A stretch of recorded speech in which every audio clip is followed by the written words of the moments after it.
Sistem pakar itu adalah salah satu contoh sistem yang menerapkan yang berbasis cerdas, gitu ya. Jadi menerapkan konsep kecerdasan buatan. Karena di dalam sistem pakar itu sangat kelihatan bagian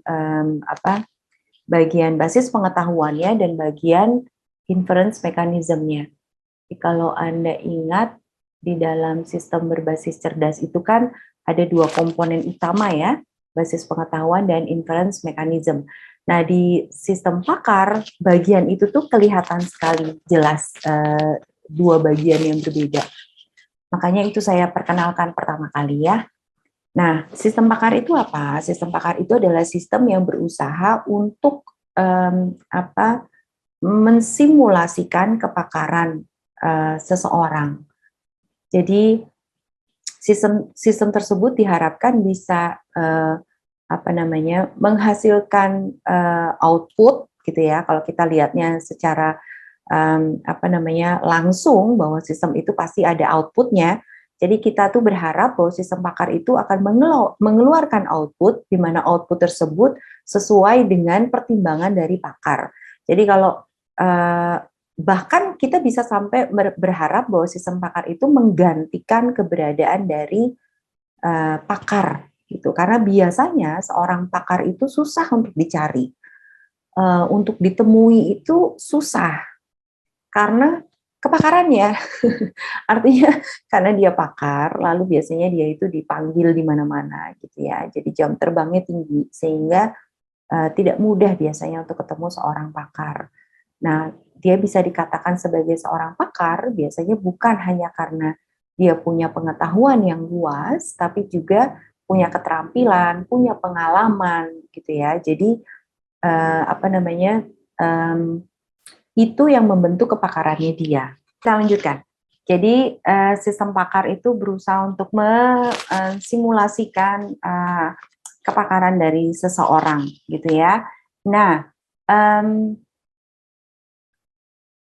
kalau kita lihat dulu di awal-awal, saya menjelaskan bahwa sistem berbasis cerdas itu adalah sistem yang berbasis AI itu adalah sistem yang berusaha untuk menyerupai proses berpikir yang manusia, gini ya, thinking humanly, atau proses berpikir yang manusia yang secara khusus punya sifat rasional, gitu ya. Atau sistem tersebut nanti bisa melakukan sesuatu yang rasional atau melakukan sesuatu yang seperti manusia, gitu, humanly. Nah, kalau kita lihat di sistem pakar itu berusaha untuk melakukan menghasilkan kepakaran dari seseorang. Jadi kalau kita lihat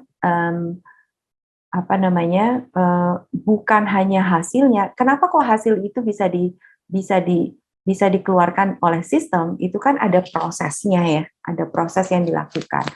Nah, proses yang dilakukan itu yang pada dasarnya ingin coba diimitasi gitu untuk diterapkan di dalam sistem.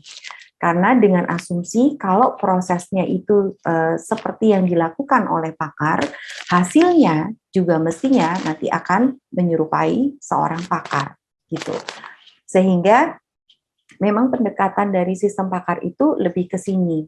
Jadi sistem yang proses berpikirnya seperti manusia. Kalau kita lihat di sistemnya itu sendiri, gitu ya, di sistemnya sendiri. Biasanya kalau seorang pakar itu, contoh, seorang dokter, gitu ya, seorang dokter yang berusaha mendiagnosis penyakit. Cara berpikirnya dia itu, dan kita ya, pada dasarnya.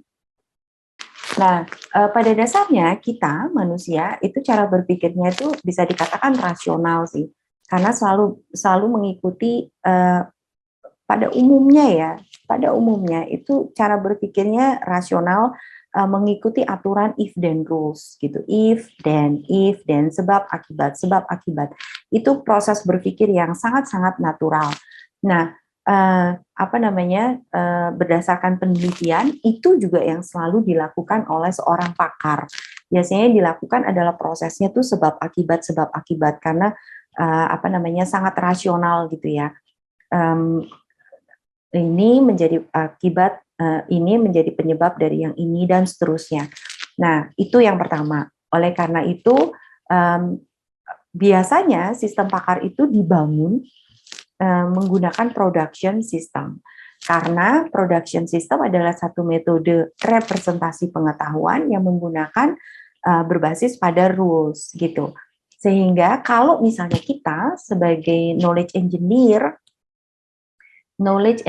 jadi orang yang membangun basis pengetahuan itu, mencoba untuk menangkap pengetahuan dari si pakar, lalu berusaha untuk membangunnya, untuk bisa dimasukkan ke dalam sistem, kita pun membangunnya menggunakan if then rules gitu.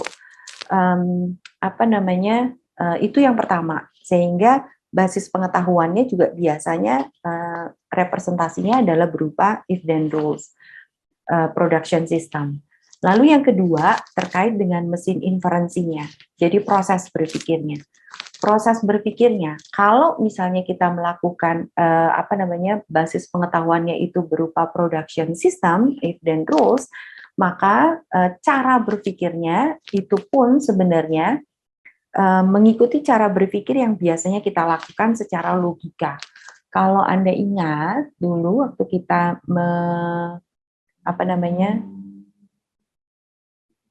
dulu kita lihat di materi yang ini, ada bagian logika, ini ya, ada proses reasoning yang biasanya kita lakukan. Proses reasoning yang biasanya dilakukan itu biasanya antara deduktif atau induktif. Yang dimaksud dengan itu apa? Jadi kalau yang namanya deduktif, itu adalah proses berpikir yang berawal dari goal oriented. Dari goal atau hipotesis, kita mencari fakta. Apakah fakta tersebut dalam rangka untuk melihat apakah goal atau hipotesis yang kita punya itu bisa dibuktikan atau tidak, betul atau tidak. Kalau tidak, maka kita akan cari hipotesis yang lain. Sedangkan kalau yang namanya induktif, proses berpikirnya dari partikular ke general. Jadi kita melihatnya benar-benar berdasarkan fakta yang ada itu kita lihat semua, kemudian kita generalisir menjadi suatu kesimpulan gitu. Nah, proses berpikir yang seperti itu di sini dinamai sebagai forward chaining dan backward chaining gitu. Jadi yang disebut dengan forward chaining itu data driven atau inductive reasoning sebenarnya. Jadi proses penalaran yang dimulai dari fakta. Sedangkan backward chaining itu goal driven reasoning atau deductive reasoning. Artinya mulai dari hipotesis, kemudian mencari fakta untuk melihat apakah hipotesisnya betul atau tidak. Nah, proses itu yang biasanya dilakukan itu diterapkan di dalam sistem pakar untuk menjadi mesin inferensinya. Gitu. Jadi Anda bisa lihat, that's why saya katakan bahwa sistem pakar tuh paling kelihatan gitu, sistem yang berbasis AI, karena basis pengetahuan dua komponen itu bisa kelihatan sekali bedanya, ya, kelihatan sekali bedanya, dan basis pengetahuan itu direpresentasikan dalam bentuk rule production system. Lalu inference mekanismenya pun mengikuti proses inferensi logika berpikir manusia pada umumnya, yaitu forward chaining maupun backward chaining. Sehingga dua komponen itu kelihatan dan caranya berproses pun benar-benar seperti manusia gitu ya, yang dilakukan oleh manusia. Makanya pendekatannya lebih ke situ, thinking humanly. Oke, nah kalau secara arsitektur, ada banyak sih sebenarnya arsitekturnya, tapi arsitektur dasarnya tentu saja ini ya, basis pengetahuan dan inference mechanism. Kalau Anda lihat di sini, basis pengetahuannya di sini bisa dibagi lagi menjadi dua bagian yang disebut sebagai knowledge databases dan domain database. Knowledge database itu disebut juga sebagai, kalau kita melihat memori manusia gitu ya, memori manusia itu kan ada bisa dibagi menjadi 3 sebenarnya ya, tapi yang besar, bagian yang besar itu adalah long term memory dengan short term memory. Long term memory itu untuk menyimpan pengetahuan-pengetahuan yang kita punya yang sifatnya lebih statis gitu ya dan jangka panjang. Oke, dengan short term memory itu apa namanya jangka waktu penyimpanannya pendek, ya kan? Anda misalnya udah tahu ya, udah pernah kita bahas di IMK dulu. Oke, long term memory dengan short term memory. Nah, kalau di sistem pakar kita melihatnya itu sebagai ini knowledge database dan domain database. Jadi knowledge database itu berisi rules atau long term memory dari sistem. Sedangkan domain database itu adalah short term memory dari sistem yang berisi fakta-fakta, data-data yang didapat dari input user atau dari proses yang terjadi gitu ya. Perlu disimpan karena sangat mungkin untuk digunakan di dalam sistem berproses. Dan nanti itu akan hilang ketika prosesnya selesai ya. Jadi karakteristiknya itu mirip dengan short term memory. Oleh karena itu disebutkan begini, production rule itu analoginya long term memory, sedangkan fakta-fakta yang ada di sini itu dianalogikan sebagai short term memory. Oke. Nah, kalau Anda lihat yang lain, komponen yang lain itu adalah tambahan, gitu ya, tambahan. Jadi misalnya di sini ada user interface. User interface itu bisa macam-macam. Yang jelas itu untuk antar muka supaya user bisa berinteraksi dengan sistem. Tapi sebenarnya bisa juga loh kalau misalnya sistem pakar ini tidak menjadi stand-alone system. Jadi sistem pakar yang dibangun itu merupakan bagian dari sistem yang lain. Misalnya jadi embedded gitu ya ke sistem yang lain. Kalau itu embedded ke sistem yang lain, mungkin saja yang di sini itu bukan user, tapi sistem yang lain. Jadi sistem yang lain, output dari sistem yang lain menjadi input di sistem pakar. Atau kebalikannya, gitu. Ini outputnya menjadi input dari sistem yang lain dan seterusnya, gitu ya. Jadi ini bisa embedded gitu ke sistem yang lain. Kemudian di sini ada explanation facility, fasilitas penjelasan. Itu seperti kalau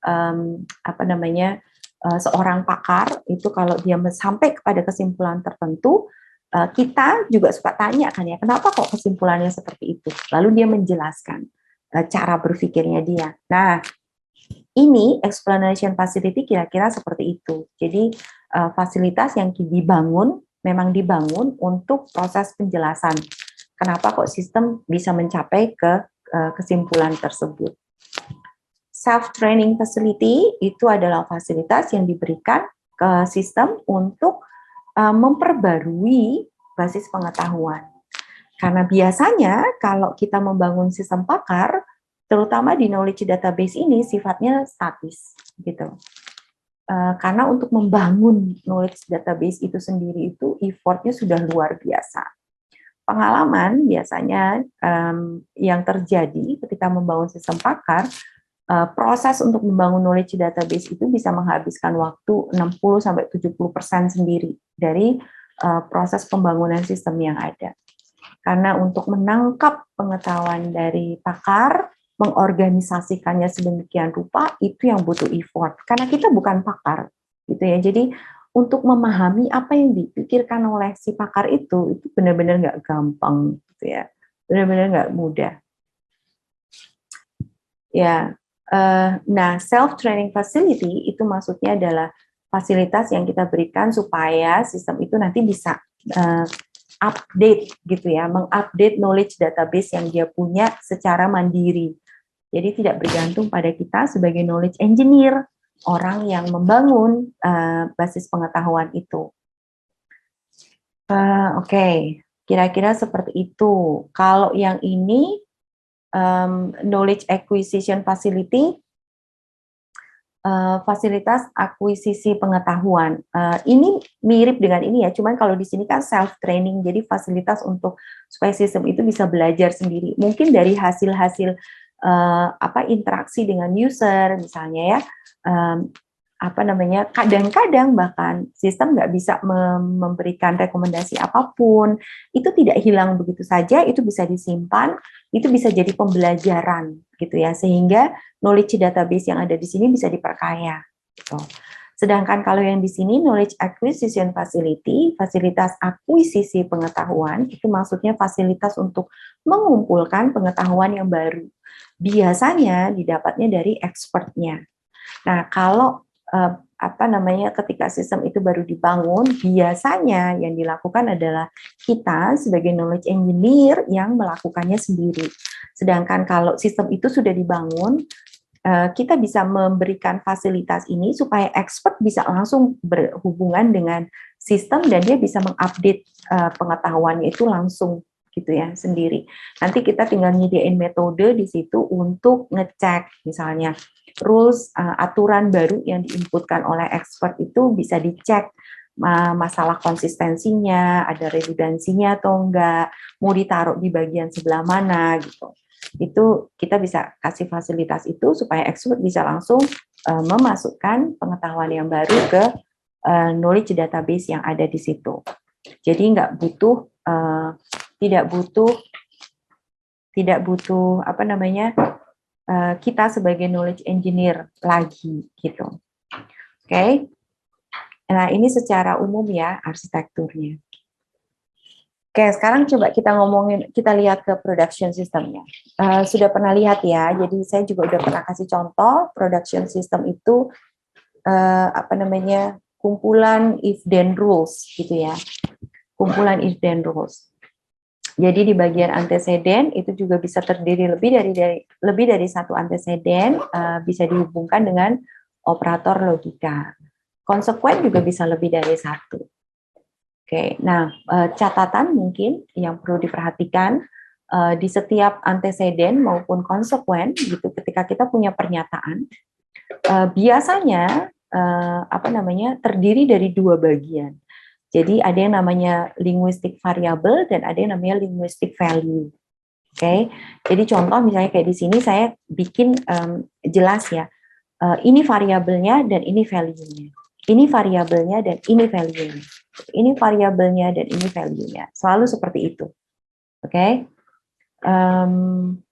itu catatannya. Kemudian terkait dengan forward chaining dan backward chaining. Tadi sudah sempat disinggung, kalau yang namanya forward chaining itu adalah data driven, sedangkan backward chaining itu adalah goal driven. Jadi contohnya nih misalnya, misalnya seorang dokter ya, seorang dokter kalau kita sakit nih, kita ke dokter. Biasanya kan kalau kita sakit kita ke dokter ya, atau kalau kita nggak sakit ya ngapain ke dokter, gitu kan ya. Nah, misalnya nih, ada dokter sama pasien. Kalau saya nih posisinya sebagai dokter, ada pasien yang datang. Ketika pasien itu masuk ke dalam ruangan, pikiran di kepala saya adalah, ini pasien ini sakit, gitu. Masalah kemudian dia datang, dia duduk misalnya, terus saya tanya sama dia, kamu sakit apa? Atau bukan sakit apa, tapi nggak mungkin ya tanya sakit apa. Apa yang kamu rasakan, misalnya gitu ya. Karena di kepala saya, gitu sebagai dokter, saya berpikir bahwa ini pasien ini sakit karena dia datang ke sini. Lalu pasien itu akan ngomong gitu kan, oh ya dok, saya ngerasa badan saya kok rasanya kayak demam ya, tidak enak badan, demam tinggi, tapi kok hanya di malam hari, kalau siang itu enggak, dan batuk-batuk, dan diare, misalnya begitu. Nah, ketika pasien itu bicara begitu, dokternya kan pasti berpikir, hipotesis saya betul, bahwa dia ini sakit, karena dia lalu ngomong gejala-gejalanya, gitu ya.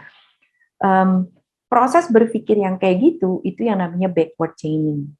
Jadi proses berpikirnya dimulai dari goal atau hipotesis. Kemudian data yang ada, fakta yang ada, itu digunakan untuk mengecek apakah goal atau hipotesisnya itu sesuai atau tidak. Contoh yang tadi, kalau misalnya terus ketika saya sebagai dokter misalnya tanya, kamu ngerasain gejala apa? Kemudian si pasien bilang, oh enggak kok dok, saya enggak merasa gejala macam-macam, saya ngerasa sehat kok, hanya saya datang ke sini karena saya butuh surat surat keterangan misalnya, karena saya mau melamar pekerjaan misalnya gitu. Oh, berarti hipotesis saya salah gitu. Artinya hipotesis yang dibangun di sini nggak sesuai dengan faktanya. Berarti hipotesisnya nggak sesuai. Lalu saya punya hipotesis yang baru. Oh oke, surat keterangan ya. Berarti surat keterangannya untuk pekerjaan ada template-nya atau tidak. Kalau misalnya saya di kepala gitu, oh surat keterangan gitu, saya langsung ambil surat keterangan yang saya biasanya punya, form untuk surat keterangan gitu, dengan asumsi biasanya itu kan butuhnya dari situ. Tapi ternyata misalnya dia bilang, oh dok saya sudah punya surat template sendiri, jadi nggak pakai surat yang itu, bisa nggak kalau ngisi yang di sini? Oh, hipotesisnya salah lagi gitu. Dan seterusnya, itu proses berpikir backward chaining. Oke? Nah, kalau yang forward chaining gimana? Kalau yang forward chaining kebalikannya. Dari fakta ya, dari data sampai ke goal. Jadi, misalnya kasus kayak tadi, ada seseorang yang masuk ke dalam ruangan gitu, ketemu sama dokternya, tapi si dokter itu benar-benar blank, nggak mikir bahwa ini pasien atau bukan dan seterusnya. Jadi ya apapun lah. Jadi ada orang datang, terus dia tanya, ya ada yang bisa saya bantu, misalnya gitu. Karena ini bisa apa saja gitu. Jadi ada yang bisa saya bantu gitu. Terus si orang itu bilang, ya dok, saya ngerasa badan saya nggak enak nih, saya butuh diperiksa gitu. Oh oke, berarti dia sakit, gitu ya. Itu fakta. Faktanya adalah dia bilang bahwa ketemu karena badannya nggak enak, dia merasa sakit, berarti dia sakit. Kalau dia bilang, oh ya dok, saya butuh surat pengantar, oh oke, berarti gitu. Jadi ada fakta, ada sebab, ada akibat, ada fakta, lalu ada goal yang disimpulkan dari sisi si dokter gitu. Jadi itu yang namanya forward chaining, benar-benar berdasarkan fakta. Fakta yang ada itu dibuat untuk menarik kesimpulan. Nah,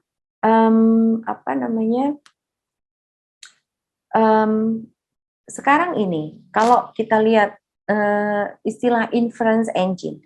Inference itu adalah inferensi, penarikan kesimpulan. Engine itu adalah mesin, gitu ya. Jadi inference engine itu adalah mesin untuk menarik kesimpulan. Oke, forward chaining maupun backward chaining. Ini contoh misalnya ya. Contoh saya punya 3 rule di sini. Rule yang ada di sini itu saya bikin untuk mendefinisikan penyakit tipes. Penyakit tipes di sini. Anda bisa lihat di sini rule 1 itu if sakit perut sama dengan true dan temperatur badan 39,5 derajat Celcius, maka dia penyakitnya tipes. Rule 2 itu saya pakai untuk mendefinisikan sakit perut. Saya kasih lihat ini aja. Rule 2 itu untuk mendefinisikan sakit perut. Kalau diare dan perutnya bengkak dan sakit pada bagian bawah perut, maka sakit perut. Lalu rule yang ketiga itu untuk mendefinisikan diare. Kalau kuantitas BAB per harinya lebih besar atau sama dengan 5, maka diare. Oke? Nah, terus kalau yang di bagian sebelah kanan, ini saya bikin supaya lebih ringkas aja. Ya, jadi ini statement ini saya masukkan ke dalam variabel. Oke? Nah, kalau mau dilihat sebenarnya ada kaitannya. Oke, ada kaitannya. Kuantitas BAB per hari lebih besar sama dengan 5, maka diare. Kalau diare, perut bengkak dan sakit pada bagian bawah perut, maka sakit perut. Sakit perut dan temperaturnya lebih dari 39,5, maka dia penyakitnya tipes. Oke, Anda juga bisa lihat bahwa ini sebenarnya adalah rule 3. Yang di tengah ini adalah rule 2, sedangkan yang di bagian paling belakang ini itu adalah rule 1. Ya. Dan ini jelas ada keterkaitan satu sama lain. Ketika antar rule itu punya relasi, begitu ya, ada keterkaitannya, baru kita bisa menjalankan inference engine-nya, gitu ya, karena ada kaitannya. Kalau nggak berkaitan, nggak bisa jalan ya mesinnya, gitu. Dan yang kedua yang diperhatikan adalah rules itu dipakai untuk mendeskripsikan pengetahuan tertentu, gitu ya. Hanya caranya dengan rules, dengan if dan then rules. Jadi ini sekali lagi untuk menggambarkan penyakit tipes, gitu ya. Itu catatan penting. Jadi berbeda dengan rule kalau Anda coding ya, sebagai statement pernyataan dalam perintah gitu ya, ketika Anda coding. Ini untuk mendeskripsikan pengetahuan. Oke, nah kalau di sini saya gambarkan dari kiri ke kanan, oke, secara horizontal. Tapi Anda juga bisa bikin bentuknya vertikal, dari bawah ke atas atau dari atas ke bawah. Yang ini juga dari kiri ke kanan atau dari kanan ke kiri, it's the same. Nah, itu penting untuk melihat ini. Jadi, untuk proses inference engine yang namanya forward chaining dan backward chaining, Anda bisa lihat bahwa yang namanya forward chaining itu dari fakta menuju ke goal. Bukan dari kiri ke kanan ya, atau dari kanan ke kiri ya, backward chaining kanan ke kiri, bukan ya. Karena Anda bisa saja menggambarkan goal-nya itu ada di sebelah sini, faktanya di sebelah sana, gitu ya. Tapi yang perlu diperhatikan adalah lihat mana faktanya dan mana goal-nya. Oke, jadi forward chaining itu adalah dari fakta menuju goal, sedangkan backward itu dari goal menuju fakta. Oke, itu ya. Nah, kalau mau lihat lebih detail ke rule-nya, proses forward chaining itu adalah melihat di bagian rule itu fokus ke bagian antecedennya. Nanti dari antecedent baru kita melihat bagian konsekuensinya. Sedangkan backward chaining itu kebalikannya. Kita ngelihat dari konsekuennya baru menuju ke antecedennya. Oke. Contoh ya. Paling baik itu adalah dengan contoh. Oke, ini tadi kita punya inference engine, contoh production system ada 3 ya. Ada 3 rule. Saya tambahkan jadi 5 rule. Oke, dari 5 rule, lalu Anda bisa lihat di sini, ini variabelnya ya. Oke, itu variabelnya. Jadi, ini rule 1 sampai 5, variabelnya A, B, C, D, E, sampai Z ini ya. Oke, lalu kalau mau diringkas, rule-nya jadi begini. Y dan D, maka Z, X and B and E, maka Y, dan seterusnya. Nah, catatan di sini, saya sudah tulis di sini, goal-nya adalah tipes. Itu ya Richard. Jadi memang kalau misalnya kita membangun production system, kita juga harus definisikan, harus tahu goal-nya tuh ada di rule yang mana. Goal-nya apa dan rule-nya apa. Rule-nya ada di mana. Goal-nya itu adalah yang kita deskripsikan itu, nak. Jadi kalau di sini, misalnya saya mendeskripsikan tentang penyakit tipes, gitu. Yang lain-lainnya itu adalah gejala-gejalanya untuk menuju ke tipes, ya. Nah, artinya dari 5 rule ini sebenarnya goal-nya itu hanya ada di rule pertama, di tipesnya ini, gitu. Nah, itu penting, nak. Jadi kalau misalnya nanti kamu punya lebih dari 1, bisa nggak? Bisa banget. Jadi contoh, dulu di yang bagian knowledge representation itu ketika saya menjelaskan production system, mana production system? Ini ya. Ingat nggak? Ini ya, yang pernah saya kasih lihat itu. Ini rule-nya, goal-nya jelas ada di rule ke-6, ke-7, ke-8, dan ke-9. Dan goal-nya adalah kompetisi, jenis kompetisi. Karena memang ini maksudnya untuk mendefinisikan kompetisi apa yang bisa direkomendasikan, gitu. Jadi ada 4 model jenis kompetisi. Jadi pasti nanti endingnya ada di rule 6 atau 7 atau 8 atau 9. Salah satu mestinya dari situ. Atau kadang-kadang bisa juga sih somehow gitu ya, kita bikin supaya rekomendasinya nggak cuma satu gitu. Ya itu tergantung dari rule yang kita bangun sih. Cuman kalau lihat dari sini, kayaknya sih pasti salah satu antara rule 6, rule 7, rule 8 atau rule 9 gitu. Karena ini memang mengarahnya nanti cuma ke salah satu. Apapun yang ada di sini gitu, nanti pasti mengarahnya ke salah satu dari yang ada di sini. Itu ya, Richard, catatan untuk yang goal-nya tadi itu. Oke, saya lanjutkan dulu.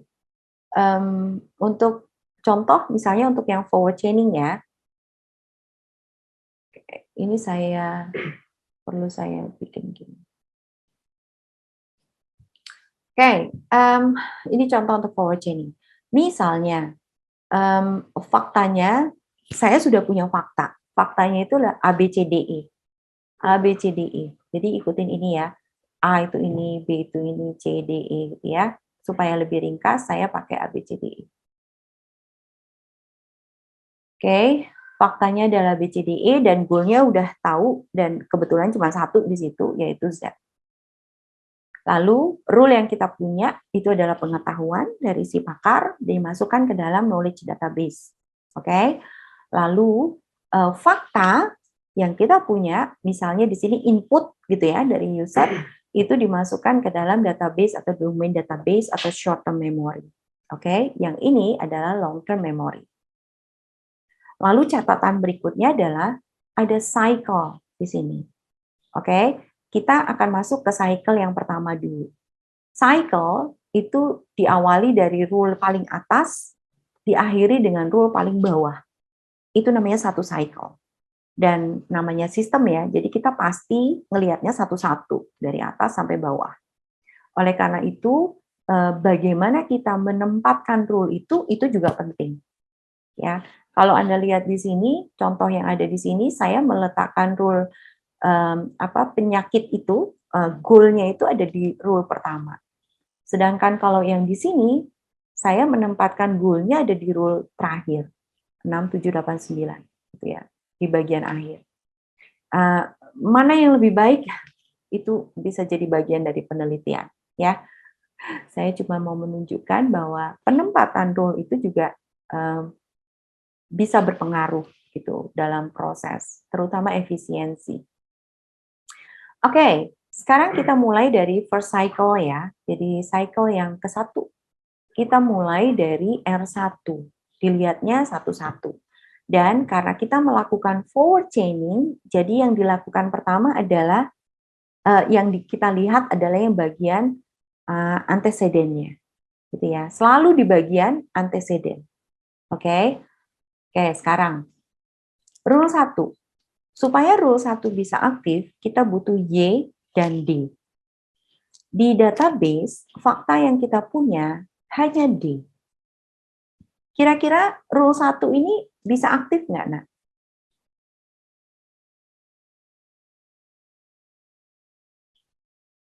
Bisa, Bu. Hmm? Bisa, soalnya kan Y-nya nggak ada di database. Iya, Y-nya tidak ada, jadi tidak bisa aktif, Nak. Oke, R1 tidak bisa aktif, karena Y-nya nggak ada. Yang ada cuma D. Oleh karena itu, kita lewati ya. Sekarang rule yang kedua. X, B, dan E bisa aktif nggak?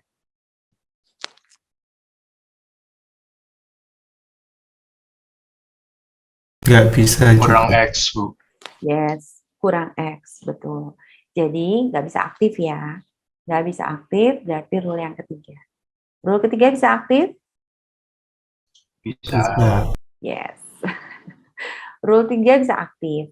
Ketika rule 3 ini aktif, outputnya adalah konsekuen yang ada di sini, yaitu X. Jadi, X ini menjadi fakta baru. Karena dia fakta baru, kita masukkan ya, kita simpan di dalam database, short term memory. Oke? Lalu A, karena sudah dipakai, ya kita beri tanda bahwa itu sudah dipakai. Kemudian rule 3 sudah, kita lanjut ke rule 4. Rule 4 bisa aktif?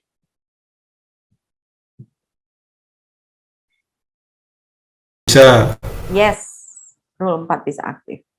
Rule 4 aktif karena ada C di sana. Karena ini aktif, maka kita punya fakta baru L. Oke, C kita tandai. Lalu rule 5, kita hanya punya L di sana. Itu ya, butuh L dan M, sedangkan kita hanya punya L. Jadi M-nya nggak ada, maka R5 tidak bisa aktif. Oke. Nah, kita sudah menyelesaikan R1 sampai R5. Ya. Goal-nya belum didapat. Gitu. Karena belum didapat, maka kita perlu melanjutkan ke cycle yang kedua. Cycle kedua artinya kita mulai lagi dari R1. Karena kita masih punya fakta sebenarnya di sini. Jadi kita perlu ngecek lagi. Karena konsekuensi bahwa urut ya, kita kan ngeceknya satu-satu gitu. Bayangkan jangan cuma 5 ya, bayanginnya sampai 1000 gitu. Jadi itu kan pasti harus dicek satu-satu. Jadi kemungkinan bahwa ada rule yang di atasnya tadi gitu ya, ketika kita punya fakta baru mungkin aja ada rule lagi yang di atasnya, itu kan mungkin sekali. Makanya kita perlu untuk lakukan lagi cycle yang kedua ya. Mulai lagi dari R1. Nah, R1 itu butuh Y dan D. Di sini kita cuma punya D juga. Jadi tetap belum bisa aktif ya. Lalu rule 2 X, B dan E. Nah, akhirnya kita punya X, B, dan E di sana. Oleh karena itu R2 bisa aktif. Bisa aktif maka Y menjadi fakta baru. Oke, Y menjadi fakta baru.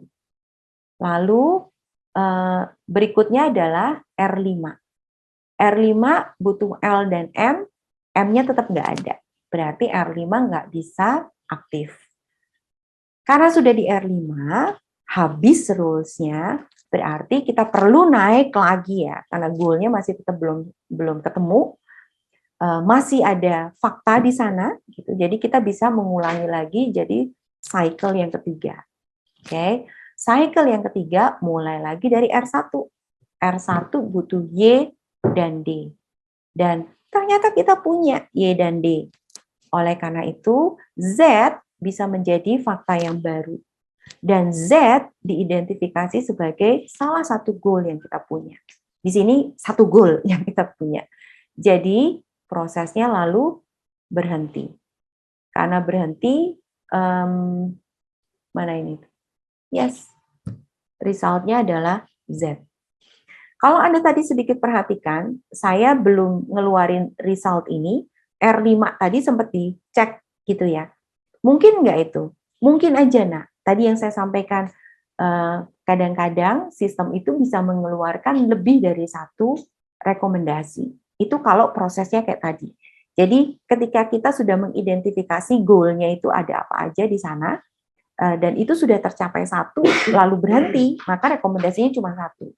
Tapi kalau misalnya kita mau supaya sistem itu merekomendasikan lebih dari satu, kita bisa nerusin, gitu ya. Kita bisa nerusin karena di sini di database itu sebenarnya kita punya masih punya fakta yang lain, gitu. Jadi bisa saja rule-rule yang ada itu tetap dicek, gitu. Tetap dicek sampai database-nya mungkin selesai, database-nya sudah tidak ada fakta yang baru lagi. Atau mungkin kita bisa set up, kalau database-nya itu sudah tidak ada fakta baru dan sudah cycle-nya sudah 1 kali atau 2 kali, lalu di stop, karena nggak ada gunanya ya. Berarti kan itu hanya berulang-berulang terus gitu, nggak ada fakta baru yang nggak ada gunanya. Baru di stop. Nah, nanti kita bisa lihat ada berapa goal yang bisa diidentifikasi berdasarkan fakta-fakta yang dipunyai ini. Sehingga rekomendasinya mungkin saja lebih dari satu. Gitu. Oke? Itu forward chaining. Mungkin ada pertanyaan untuk forward chaining? Misi Bu, saya ingin bertanya Bu. Yes, Hanif. Itu kan tadi bisa gitu ya Bu. Terus kalau saya mau nanya, satu antecedents itu bisa menghasilkan dua ini Bu, konsekuen dalam berbeda rule Bu. Nah, nanti yang akan dikeluarkan konsekuennya dua-duanya bisa dikeluarkan atau salah satunya aja, Bu? Iya, itu tantangan. Yang pertama, kalau saya melihatnya em, kekhawatirannya konflik of interest, ada konflik di situ, ada konflik di situ. Kalau misalnya konsekuennya, jadi di sini antecedennya berbeda, symptomsnya berbeda, tapi outputnya sama gitu ya. Jadi kayak misalnya ada pasien, mungkin dua pasien, bisa juga loh nak, dua pasien yang berbeda. Dua pasien yang berbeda, masing-masing punya symptoms, mungkin ada yang sama, tapi ada yang berbeda. Dan menghasilkan satu kesimpulan yang sama. Mungkin ya, yang kedua, menurut saya kok itu masalah pengorganisasian dari basis pengetahuannya. Contoh, kayak kejadian yang barusan saya sampaikan, ada dua pasien dengan gejala yang mirip, jadi ada yang sama dan ada yang berbeda dengan kesimpulan yang sama. Jadi misalnya kayak dulu COVID baru pertama kali muncul, mungkin ada yang merasakan gejalanya tuh panas tinggi, tapi ada juga yang enggak, tapi resultnya sama-sama penyakitnya COVID gitu. Nah, kayaknya kejadian kayak gitu mungkin kalau pengetahuannya belum cukup untuk belum cukup lengkap untuk didefinisikan. Mestinya kalau sudah bisa didefinisikan dengan lengkap, itu bisa digabungkan. Jadi sebenarnya gejala untuk COVID itu apa sih? Gitu. Iya kan? Logikanya kan seperti itu. Sebenarnya gejala untuk COVID itu apa? Kalau toh misalnya ada jenisnya, variannya berbeda gitu. Kenapa kok yang satu merasakan gejala ini, yang lain tidak, padahal sama-sama COVID? Mungkin variannya berbeda.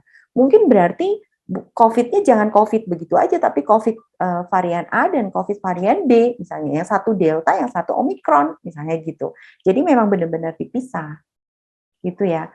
Atau ya ininya, struktur dari basis pengetahuannya harus diperbaiki, karena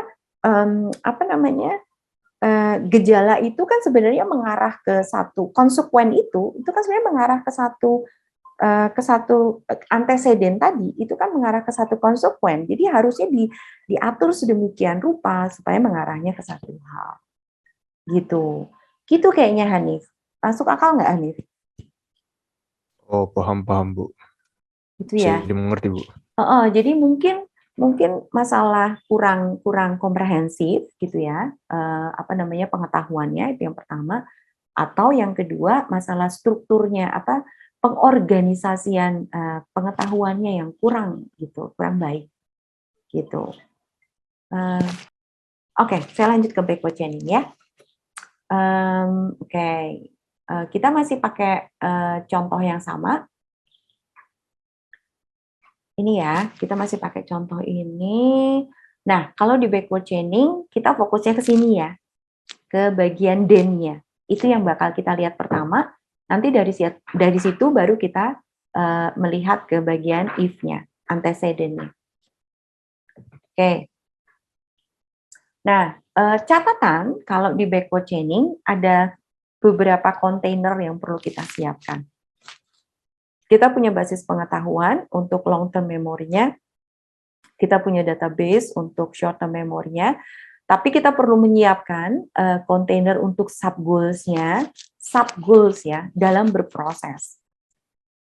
Lalu ada kontainer juga untuk stack. Stack ini untuk menyimpan rule yang akan kita lihat nanti gitu. Belum bisa diaktifkan, tapi kemungkinan bisa aktif.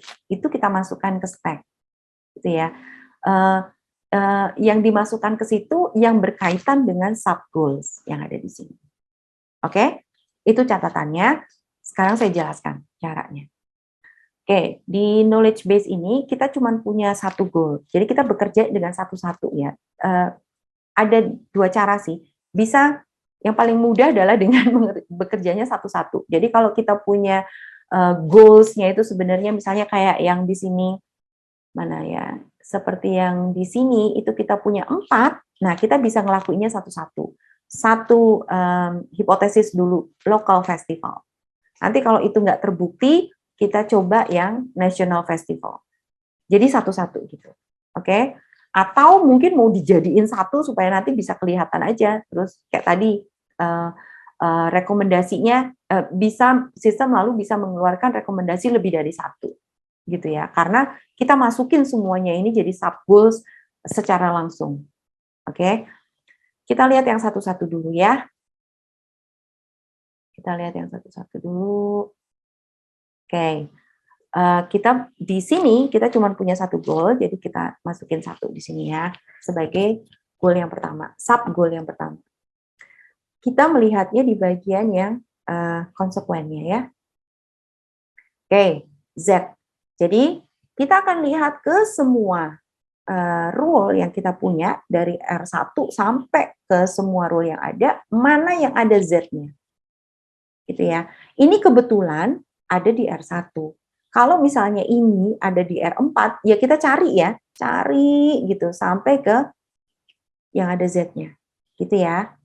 Oke, ketemu di R1 di sini, di bagian konsekuennya. Nah, karena ini backward chaining, kita lalu melihat ke bagian antecedent. Z ini bisa menjadi output dari R1. Kalau R1-nya ini aktif. R1 ini bisa aktif kalau kita punya Y dan D. Gitu ya. Masalahnya di database kita cuma punya D. Belum ada Y di sana. Jadi R1 belum bisa diaktifkan. Karena belum bisa diaktifkan, maka kita simpan dulu di stack. Karena rule ini terkait dengan sub goal yang kita punya tadi. Oke, jadi ini disimpan di stack. Nah, ketika ini kita simpan di stack, kita itu untuk mengaktifkan R1 butuh Y. Jadi Y ini menjadi sub goal yang kedua. Ini yang harus kita cari dulu. Gitu ya. Sekarang Y dicari di semua rule satu-satu ya. Ya, satu-satu. Kebetulan ada di next rule-nya R2. R2. Oke, ini bisa terbukti kalau ada X, ada B, dan ada E. Di database, fakta yang kita punya hanya B dan E. Kita nggak punya X. Oleh karena itu, kita pindahkan rule 2 ini ke stack. Oke, X, B, dan E, maka Y, X-nya yang nggak ada tadi menjadi sub goal yang baru. Oke, lalu ini kita cari lagi. Oke, diterusin gitu ya, diterusin. Kalau misalnya ternyata sebenarnya ini tuh ada di rule di atasnya, ya berarti nanti cycle yang berikutnya gitu ya. Cycle yang berikutnya. Ini masih cycle yang pertama karena belum selesai sampai di bawah. Oke, berikutnya kita cari X dan X ada di R3. Ada di R3, ini bisa aktif kalau ada A. Dan ada A di database. Oleh karena itu, R3 ini bisa aktif. Ketika R3 ini aktif, kita punya X sebagai fakta baru. Oke, kita punya X sebagai fakta baru. Dan jangan lupa, karena X ini sudah di... Karena X ini sudah di... Mati. Karena X itu sudah dibuktikan, maka kita beri tanda bahwa X ini sudah dibuktikan, gitu ya. Mati. Oke, terus karena ini sudah selesai dibuktikan, kita masih punya PR Y dan Z. Yang berikutnya itu adalah Y. Nah, di stack kita masih punya dua ini ya, dua rule yang tadi kita simpan gitu. Nah, kalau misalnya tadi dari hasil yang di sini, kan kita sudah punya fakta yang baru. Ketika kita punya fakta baru dari hasil ini, kita bisa ngecek lagi ke stack-nya. Jadi nggak ngecek ke R4 atau R5, tapi kita bisa ngecek dulu ke stack. Karena kita udah punya fakta baru, kita coba cek stack-nya dulu, gitu. Cek stack-nya dulu, apakah ada Y di sana, gitu ya. Untuk yang Y-nya ini, apakah ini sudah bisa untuk diaktifkan? Oke. Nah, di sini butuh X, B, dan E. Dengan fakta yang baru tadi, X, B, dan E ada di sana, gitu ya. Karena ada, itu kepanjangan. Oke. Klik lagi. Oke, X, B, dan E. Karena ada, maka rule ini kita pindahkan lagi ke knowledge base. Dipindahkan ke knowledge base, lalu ini bisa aktif, gitu ya. Ini bisa aktif, X, B, E ada, maka Y ini menjadi fakta baru di database. Oke. Nah, ketika kita punya fakta baru lagi dari hasil ini, maka kita bisa ngecek lagi yang ada di stack, gitu ya. Yang ada di stack. Sub goal berikutnya itu adalah Z. Jadi kita bisa cek Z ini ya. Untuk rule ini kira-kira bisa aktif nggak ya? Butuh Y dan D. Dan ada Y dan D di sana. Karena ada Y dan D, maka ini kemungkinan bisa aktif.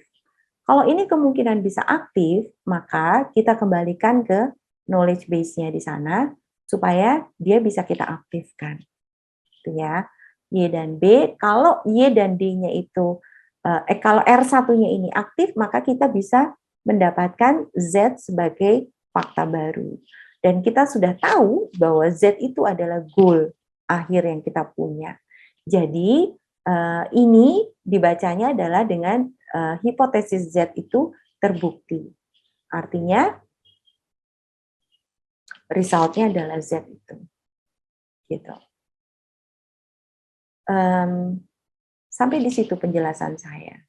Oh, catatannya Anda bisa lihat bahwa ini cycle-nya hanya satu. Kita nggak sampai ngecek ke R4, kita nggak sampai ngecek ke R5, dan seterusnya. Ya, yang kita cek hanya R1, R2, R3 aja. Cukup. Dan tadi ya, ada catatan bahwa kita punya stack, gitu, stack di sana. Jadi, ketika kita menemukan fakta baru, kita pasti langsung ceknya ke stack, gitu, untuk lihat. Dan itu efisien ya menurut saya, karena prosesnya to the point gitu. Data yang dibutuhkan apa, ya itu yang langsung diproses gitu ya. Sedangkan kalau yang forward chaining tadi itu kan datanya banyak gitu ya, terus coba untuk diinterpretasi ini ngomongin apa sih sebenarnya gitu. Tapi kalau backward chaining enggak ya, dia to the point karena memang awalnya dari goal.